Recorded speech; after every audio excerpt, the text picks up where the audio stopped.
Hello, welcome back to another mini vlog. তো সকালে উঠে ফ্রেশ হয়ে স্নান টান করে রেডি হয়ে নিচ্ছি। কোথায় যাচ্ছি পরে বলবো।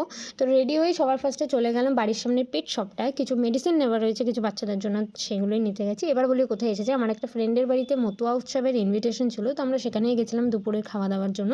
আর ওর বাড়িতেই এই পুচকে বাচ্চাগুলো হয়েছে, তো এদেরকে ডিওয়ার্মিং করাবো বলেই কিছু মেডিসিন নিয়ে এসেছিলাম। তো 3টে থেকে 4টের দিকে বাড়ি ফিরছিলাম, আর বাড়ি আসার সময় ওয়েদারটা এত সুন্দর হয়েছিল, মানে আমি বলে বোঝাতে পারছি না। আর আমার ক্যামেরাও কতটা জাস্টিফাই করতে পেরেছে আমি জানি না, বাট সত্যি ওয়াও ওয়েদার হয়েছিল। বাড়ি এসে দেখছি মা আম পান্না বানিয়েছে, আর আম পান্নার গ্লাসটা নিয়ে সবে আমি বাইরে গেছি, দেখি বৃষ্টি শুরু হয়ে গেছে। তো এই ওয়েদার, হাতে আম পান্না আর লটস অফ মেমোরি, আহা কি সুন্দর ইভিনিং।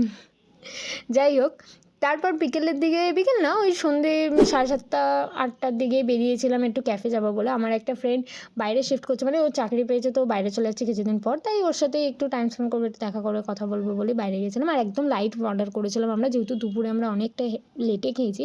তো অর্ডার করেছিলাম ক্রিসপি চিলি বেবিকর্ন, একটা থামস আপ, আর ও একটা অর্ডার করেছিল ফ্রাইড আইসক্রিম, যেটা খেতে অতীব জঘন্য ছিল। তো দেখা হচ্ছে পরের একটা ভিডিওতে। Till then tata.